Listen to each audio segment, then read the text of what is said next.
how you live and what it is that you bring yourself under the authority of.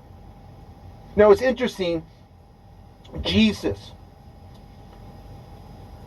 when he was standing before Pilate and he was being questioned,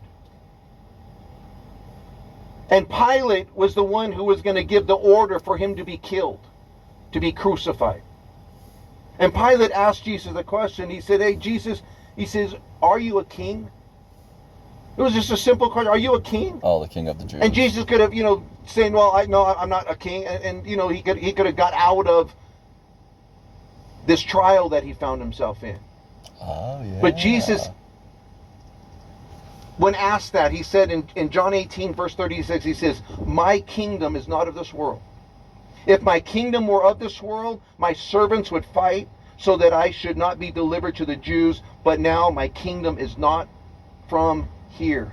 Wow. And Pilate said to him, are you a king then? And Jesus said, you say rightly that I am a king. For this cause I was born, and for this cause I came into the world, that I should bear witness to the truth. And everyone who's of the truth hears my voice. Wow. You see, Jesus is saying, look, my kingdom isn't this kingdom. I'm not living my life for this priority. My kingdom is to come. I'm living for a greater, higher priority. And guys, those who follow Christ are to have that same mantle. We're to have that same core, higher priority for our lives. This isn't our home. Temporal. We're going home. And the way things are looking, it might be sooner than you think. Ooh. But while we're here, we're to occupy. And we're to live our lives in such a way that we're exemplifying the love of Christ. And we're to be a model citizen. We're to be a model employee. Because it's going to be the open door that God gives you. And why do you work so hard? Why do you have such integrity? It's because I'm not working for you.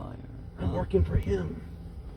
And that should always be the attitude of the Christian. And it's amazing because as he gets into this whole passage, he says, hey, servants, slaves, all of you guys who are under authority, he says, be submissive to your masters with what? With all fear. Not your fear of the master, but your fear of God.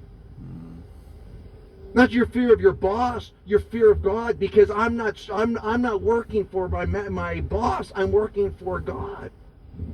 And it's incredible how many times, he gives us that same idea, or that same thought. Watch, I want you to turn to Colossians chapter 3. Look at verse 22.